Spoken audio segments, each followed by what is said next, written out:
Alors Peter, vous gagnez aujourd'hui le titre et vous faites le doublé. Est-ce que c'était un match stressant depuis la touche?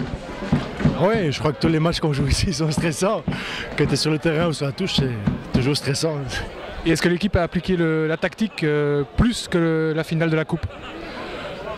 La tactique, ils ont joué comme il fallait, je crois. Et chaque match est différent, surtout ici au Ezel en finale. Je crois qu'ils ont surtout joué en équipe, ils n'ont pas baissé les bras et ça a payé à la fin. Et est-ce que, comme la finale de Coupe, le match s'est joué à l'engagement, à l'envie? Je pense, oui, quelque part, les gars chez nous, on avait plus envie que le Kituro aujourd'hui, mais non. Il y a aussi, on met des points au pied, le Kituro ne le fait pas, et à un moment on se détache un petit peu, et puis ça... On entend certaines personnes qui disent oui, mais Dendermonde fait un beau champion, mais ils ont plus d'argent. Et qu'est-ce que tu réponds à ça? Ils ont deux bons entraîneurs. C'est qu'ils sont jaloux, c'est tout. Non, mais c'est sûr qu'il c'est un club avec des moyens, mais c'est pas eux, c'est pas les moyens qui sont sur le terrain, hein, c'est toujours les joueurs. Ça, il ne peut pas l'oublier. On a des joueurs qui l'année passée étaient en régional. Donc, enfin, que les gens viennent le faire, c'est tout. Et est-ce que c'est le début d'une nouvelle ère, d'une dynastie à la Boisfort? Ça, je pense pas, enfin, je sais pas.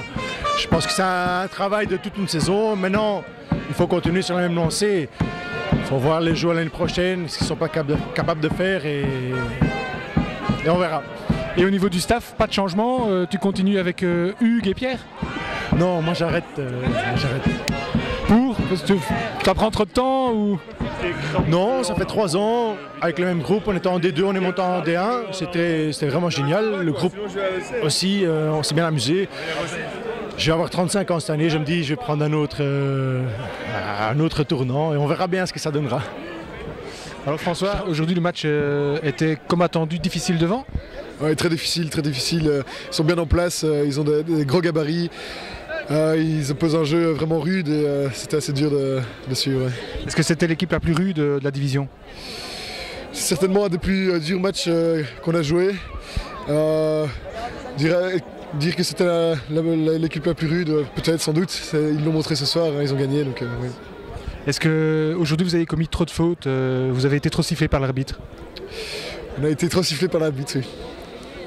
Justifié ou... Trop de fautes? Trop de fautes, oui, effectivement. Est-ce que vous avez réussi à appliquer le plan de jeu des coachs? On a eu du mal à l'appliquer étant donné qu'on a perdu 2 joueurs, de nos très bons joueurs en 3 quarts, 2 qui sont en équipe nationale, qui sont sortis après même pas 10 minutes de jeu. Donc ça a eu un peu du mal à se remettre en place dans les 3 quarts. Sinon, le paquet c'est bien soudé, on a joué avec le cœur et voilà. Et est-ce que pour la saison prochaine, vous repartez avec le même groupe dans l'ensemble? On perd quelques éléments. Mais on garde un gros noyau, un gros groupe et on va d'office être présent l'année prochaine pour reviser le titre. Et malgré la défaite aujourd'hui qui est malgré tout douloureuse, est-ce que la saison est réussie pour vous? C'est pas aujourd'hui que je vais répondre à cette question, je pense. Aujourd'hui c'est une grosse déception. On va quand même fêter notre saison, effectivement. On a bien joué, on était jusqu'en finale, on a montré qu'on était présent et bien présent en Division 1. De rien.